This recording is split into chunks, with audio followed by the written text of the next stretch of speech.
il faut vraiment que les choses bougent. Il faut vraiment que les choses bougent. On est tout seul, on n'a pas été aidé avant, on n'a pas été aidé pendant, et on n'est pas aidé après par toutes ces institutions.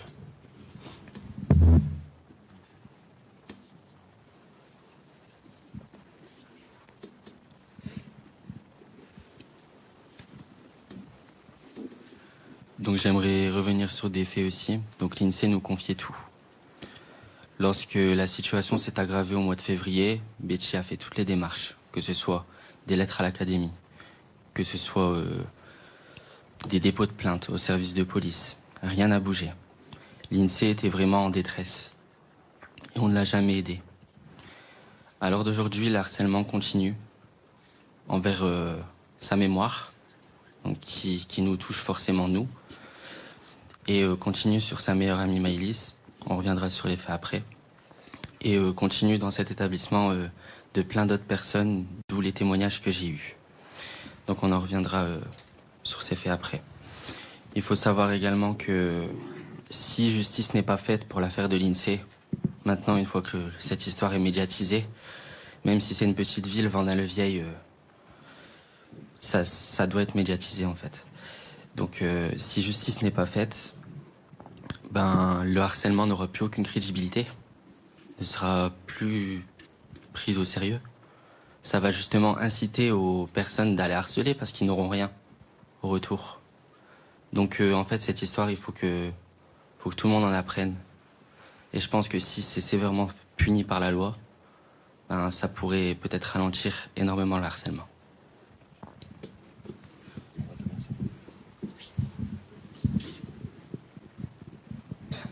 Oui, bonjour. Bonjour, moi je suis la maman de Maëlys, qui a été harcelée aussi avec l'INSEE, que ça soit dans l'établissement, que ça soit à l'extérieur, sur les réseaux. Elles ont vécu un calvaire. Elles étaient tout le temps en train de se remonter le moral pour être fortes. Elles nous parlaient beaucoup de tout ce qu'elles vivaient. On a demandé de l'aide auprès de l'établissement, qui nous ont tourné le dos. Il y a eu des plaintes de déposées. Et on a été lâchés, quoi, en fait. Maintenant, ma fille, elle doit vivre sans sa meilleure amie. C'est très dur pour elle. Elle ne sait pas comment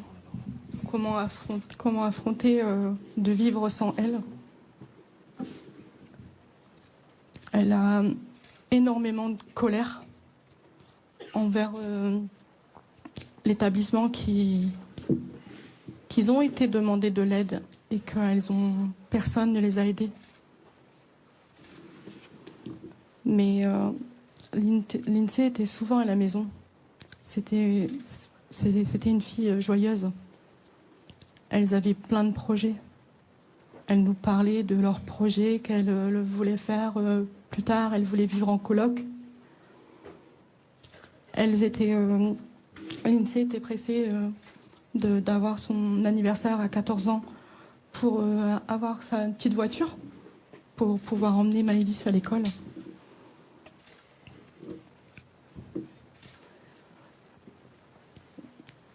Et ça, c'est très dur parce que je ne sais même pas comment réconforter ma fille. Elle n'a plus personne. Et sur les réseaux, ça continue le harcèlement. On lui demande pourquoi elle n'a pas été là pour sa copine. Et qu'il y a des moments, elle ferait mieux d'aller la rejoindre.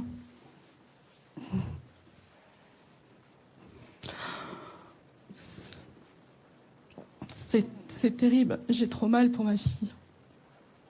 Et je sais, j'ai même pas les mots pour la réconforter.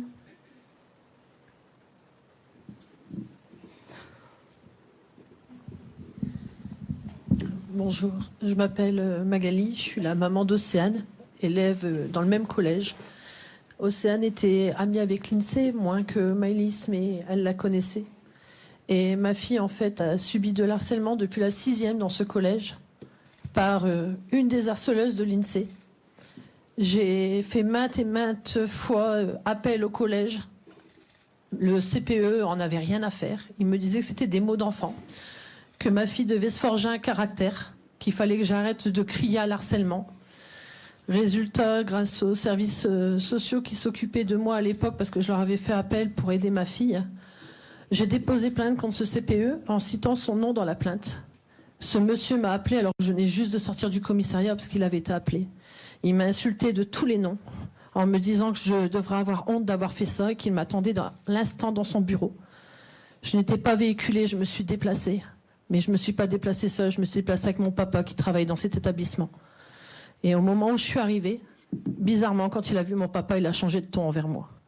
Suite à ça, ma fille a été reçue par la psychologue scolaire, l'infirmière, l'assistante sociale, juste une fois. Ils ont fait une intervention de 2 heures contre l'harcèlement dans la classe. Puis plus rien. Plus rien. Les coups ont continué. Toutes les semaines, le lundi, ma fille avait sport. J'étais avec mon téléphone. Parce que toutes les semaines, juste après le sport, je savais que j'avais un appel. Ma fille devait partir à l'hôpital. Ma fille avait été frappée pendant le sport au niveau des chevilles. Elle avait des entorses à répétition. On a dû la plâtrer au niveau du poignet, la plâtrer au niveau des jambes. Et là, cette année, elle a dû subir 2 interventions chirurgicales au niveau des chevilles. Depuis, avec tout cet harcèlement, ma fille est détruite. Elle s'est réfugiée dans la nourriture, ne dort plus, ne mange plus, ne veut plus aller à l'école. Mais la seule chose que j'ai eue, c'est un rendez-vous mardi avec l'établissement, où la principale adjointe m'a reçue, l'éducation m'a reçue, mais en fait, ils n'en avaient rien à faire. Tout ce qu'ils voulaient, c'est connaître le dossier et avoir des noms d'harceleurs, pour savoir ensuite comment agir envers ces personnes, pour pouvoir en fait faire en sorte qu'ils soient surveillés dans l'établissement. Mais c'est tout. Ils n'en ont rien à faire de nos enfants. Ils sortent de l'école, pour eux, c'est plus leur responsabilité. Mais en attendant, quand il n'y a pas de bus, parce que les bus scolaires ne passent rarement, ma fille est en insécurité devant l'école. Mardi, j'ai dû la rechercher, parce que le bus n'est pas passé. Mais ma fille, il y avait une de ces harceleuses qui était devant le collège. Donc devant le collège, j'ai dû me rendre en urgence, alors que j'étais avec mes 2 plus jeunes enfants, sans véhicule, trouver une solution pour aller sauver ma fille, parce que ce collège n'intervenait pas.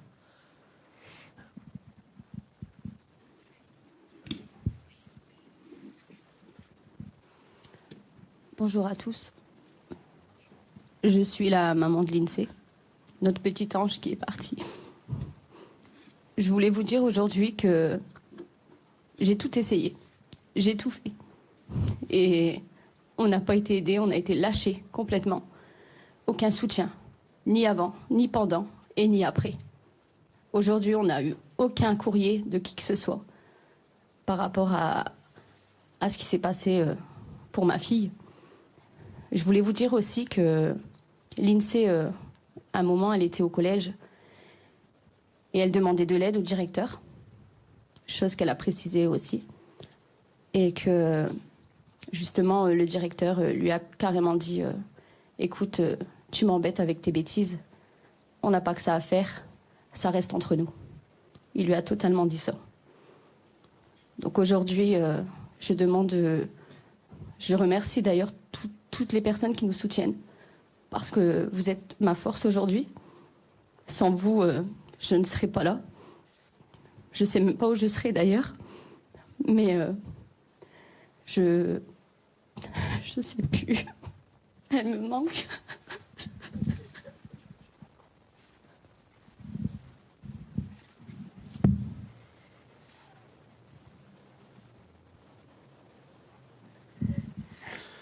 Bonjour, je suis donc l'avocat des parents de Lindsay, de Maëlys, des parents de Maëlys. Je vais lire la lettre que Lindsay avait rédigée, non pas le jour de son suicide ou la veille, mais de nombreux mois avant son suicide.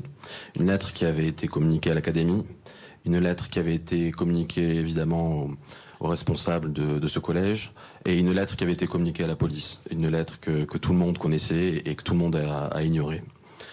Chers parents, si vous lisez cette lettre, c'est que je suis sûrement parti. Je suis désolé d'avoir fait ça, mais je n'en pouvais plus. Des insultes matin et soir, des moqueries, des menaces. Je n'en peux plus et j'ai envie d'en finir. Mais rien ne les arrêtera, car malgré tout ce qui s'est passé, Elles me voudront toujours du mal. Pardon maman, je suis parti rejoindre papa puisque son père est décédé quand elle avait 3 ans. Et j'espère de tout cœur que ce que j'ai fait aura servi à quelque chose. Je pense que ce que j'ai fait va les réjouir. Elles penseront qu'elles ont gagné et arrêteront tout ça. Je ne pouvais même pas me confier au directeur car il tenait avec elle, il ne voulait rien entendre. Donc la seule chose que je pouvais faire est de partir. Faites attention à Maëlys. Maëlys qui était assise à côté de moi tout à l'heure et qui n'a pas supporté l'émotion et on la comprend. Et à ce qui pourrait lui arriver. Faites attention à vous, je vous aime, au revoir. Si nous sommes là aujourd'hui, c'est pour parler de l'INSEE bien sûr, pour rendre hommage au combat d'une mère et d'une famille qui, contrairement à la plupart des cas de harcèlement, qui sont extrêmement nombreux en France, puisque chaque année, des dizaines de milliers d'enfants dans tous les collèges, dans toutes les écoles, dans tous les lycées sont victimes de harcèlement. La plupart du temps, et je crois qu'on a des statistiques qui parlent de 10% de collégiens, de lycéens qui sont harcelés, ce qui est énorme, ce qui en fait un fléau national. La plupart du temps, les enfants se renferment sur eux-mêmes et ne parlent pas. Ils ne parlent pas auprès de leurs parents, ils ne parlent pas à leurs amis, et les parents constatent bien qu'il y a des difficultés, mais ne peuvent pas réagir. Ce qui est absolument scandaleux dans cette affaire, c'est que l'INSEE parlait à sa maman quotidiennement, chaque jour. Elle lui disait la souffrance et le calvaire qui était le sien, les insultes, les moqueries, les humiliations, les menaces de mort, les violences, les tags insultants avec des mots abominables à l'intérieur du collège et évidemment un déchaînement de violence qui a dépassé l'enceinte du collège puisqu'il a été favorisé, relayé par les réseaux sociaux. Cette affaire qui est absolument abominable, ignoble, n'est certainement pas et probablement pas la première, mais certainement pas la dernière. Et nous voulons tout faire pour nous adresser à tous ces enfants, à ces dizaines de milliers de familles qui se sentent abandonnées comme l'ont été François et Betty, qui se retrouvent dans des situations absolument insupportables avec des alertes qui sont données partout. Ça a été le cas de Betty. Betty a déposé plainte à plusieurs reprises. Betty a été entendue par ce principal rapidement qui, comme elle l'indiquait, lui a conseillé de punir sa fille et de lui supprimer son téléphone portable. Betty a envoyé tout un dossier médical catastrophique à l'académie avec la lettre que je viens de vous lire et rien n'a été fait. Et tout ça, cette lettre qui a été adressée, les dossiers médicaux qui faisaient état d'harcèlement, de souffrance psychique majeure, a été communiqué de nombreux mois avant le décès de l'INSEE. Et encore une fois, rien n'a été fait. Cette famille a été abandonnée pendant des mois et cette famille a été abandonnée après le décès de l'INSEE. C'est absolument inconcevable, et c'est la raison pour laquelle nous avons décidé de dénoncer ces faits-là et de déposer plainte. Déposer plainte d'abord contre Monsieur Wagon, qui est le responsable de ce collège, qui savait la détresse de l'INSEE, auprès de qui l'INSEE s'est confié et qui n'a rien fait pendant des mois. Nous avons décidé de déposer plainte contre l'Académie de Lille, qui savait la détresse de l'INSEE et qui là aussi n'a rien fait, contrairement aux allégations fallacieuses que nous avons pu lire dans les médias hier et avant-hier. Nous avons décidé de déposer plainte contre les policiers en charge de l'enquête, qui savaient la détresse de l'INSEE. J'ai un formulaire qu'elle a rempli, qu'elle a communiqué aux policiers le jour de la plainte, 3 mois et demi avant son suicide, dans lequel elle indiquait les horreurs qu'elle subissait, noir sur blanc, le fait que des photos, des messages circulaient sur les réseaux sociaux, qu'elle était victime d'insultes à caractère sexuel extrêmement souvent, qu'elle avait peur d'être seule, qu'on l'insultait, qu'on se moquait d'elle, qu'on la tapait très souvent. Un formulaire que j'ai dans les mains, un formulaire qui est absolument accablant et qui termine par « je me sens triste très souvent, je me sens seule très souvent, j'aimerais bien qu'on m'aide très souvent ». Malgré ce formulaire, malgré la plainte de 5 pages, malgré tous les éléments qui ont été communiqués, personne n'a rien fait. Et ce qui est très très important de souligner, c'est que l'INSEE n'est malheureusement pas un cas isolé. Aujourd'hui, et je le sais puisque je suis avocat pénaliste, et je le sais parce que depuis plusieurs jours j'ai reçu et nous avons reçu des messages de soutien et surtout des témoignages de collégiens de ce collège Braque-Rousseau qui continuent, comme la jeune fille qui est à côté de moi et qui va vous dire 2 mots, de subir un harcèlement quotidien. Nous avons reçu des lettres de collégiens, de parents qui eux aussi ont déposé plainte, pour qui, plusieurs mois après, presque 6 mois, 1 an après, rien n'a été fait. Des collégiens qui se sont tournés vers l'administration, vers le collège et d'autres collèges, et pour qui rien n'a été fait, à qui on a dit c'est pas notre problème, changez d'établissement votre enfant. Donc des réactions inacceptables qu'il convient de dénoncer tous ensemble aujourd'hui pour que cela cesse, que ce fléau cesse, que enfin la justice, les institutions publiques, l'académie, les collèges, les principaux de collèges puissent prendre leurs responsabilités parce qu'ils ont une responsabilité. Les plaintes que nous avons déposées, ce sont des plaintes pour non-assistance à personne en péril. La peine encourue concernant le fait qu'il s'agit d'un mineur de 15 ans et de 7 ans d'emprisonnement. Les faits sont extrêmement graves. Il ne s'agit pas forcément d'envoyer des gens en prison. Il s'agit de faire réagir et que tout le monde comprenne qu'aujourd'hui, il n'y a rien de plus précieux que des enfants pour lesquels nous devons nous battre, qui sont notre avenir et qui aujourd'hui souffrent dans l'anonymat et le silence le plus total. Ce que je voudrais dire aussi, ce qui caractérise cette affaire terrible, c'est que la mort de l'INSEE n'a pas suffi, puisque après la mort de l'INSEE, des insultes et des caractères injurieux ont continué à circuler sur les réseaux sociaux, continuent aujourd'hui de circuler sur les réseaux sociaux. Un compte a été ouvert, un compte public, dans lequel est écrit « L'INSEE est enfin morte. Cette pute en est enfin allée et nous irons pisser sur sa tombe ». Ce sont des messages sur les réseaux sociaux, sur Instagram en particulier, qui appartient au groupe Facebook, qui continuent d'être relayés. Et là aussi, de trop nombreux Français, des adultes comme des enfants, sont victimes de propos haineux qui prolifèrent sur ces réseaux sociaux, qui ont pourtant une obligation de modération, de contrôle de modération, de contenu et qui ne font rien. Il est inconcevable qu'en 2023, à l'heure de ChatGPT, il n'y ait pas de mise en œuvre de robots informatiques avec des algorithmes extrêmement simples qui pourraient supprimer en quelques secondes des mots comme « cette pute, cette salope, elle est enfin morte », ce qui n'a pas été le cas. Donc nous avons déposé plainte également contre Facebook, le gérant de Facebook en France, qui est propriétaire de la marque Instagram, qui a été totalement défaillante dans le cadre de cette affaire, puisque encore aujourd'hui, ces mots-là, ces propos-là injurieux, avec des images, des photos de l'INSEE continuent de circuler, donc il n'y a aucun contrôle.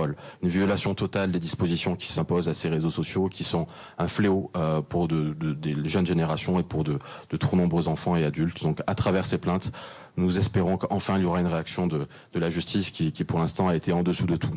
Un dernier mot enfin vis-à-vis des pouvoirs publics, puisque je crois qu'il y en a marre maintenant de voir que des ministres préfèrent rédiger 2 tweets et là aussi intervenir sur des réseaux sociaux dans un monde où toute forme d'humanité a disparu, et il est inconcevable que le ministre de l'Éducation nationale préfère le 24 mai, 12 jours après la mort de l'INSEE, récompenser 12 élèves d'un collège de Paris pour la lutte contre le harcèlement scolaire, mais pas prendre le soin d'appeler les parents de l'INSEE, pas prendre le soin d'aller à leur rencontre et de partager avec eux quelques mots de compassion. Donc maintenant nous disons stop, ce fléau doit cesser, chacun doit prendre ses responsabilités, et il est bien temps que les pouvoirs publics puissent enfin réagir et prendre compte tenir compte de l'ampleur de ce phénomène pour prendre les mesures qui s'imposent au niveau législatif et à tous les niveaux, puisqu'il s'agit encore une fois d'un débat d'enjeu national qui concerne toutes les familles. Toutes les familles peuvent être victimes de ce qui s'est passé. Le harcèlement touche 10% des enfants et donc nous devons en parler. Nous sommes ici pour en parler aujourd'hui et pour annoncer ces 4 plaintes qui ont donc été déposées contre le directeur du collège, contre l'Académie de Lille, contre les policiers qui n'ont rien fait pendant des mois dans le cadre de cette enquête alors qu'ils avaient à leur disposition des éléments extrêmement alarmants, et enfin contre Facebook France et Instagram France qui ont totalement bafoué les obligations qui leur incombaient en matière de contrôle, de modération des contenus. Je remercie Monsieur le maire d'être présent et d'avoir organisé, en nous présentant cette salle, la possibilité d'organiser cette conférence de presse, qui est là de façon apolitique uniquement pour exprimer son soutien en tant qu'homme d'abord, hein, comme moi avant d'être avocat, je suis un homme, c'est un homme aussi, et ça fait du bien de savoir que vous êtes tous ici présents et qu'il y a un soutien de la population, même si les pouvoirs publics ont totalement abandonné la famille de l'INSEE.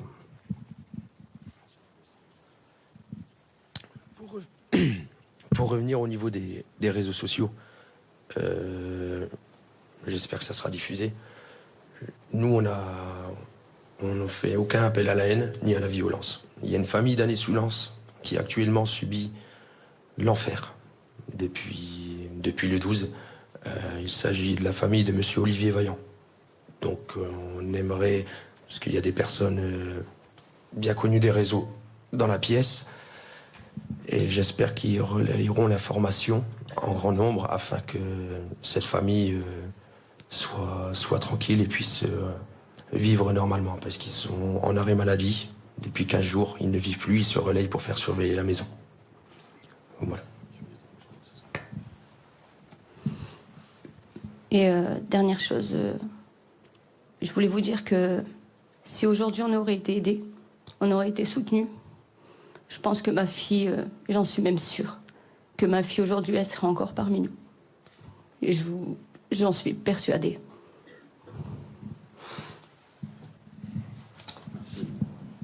Merci à tous.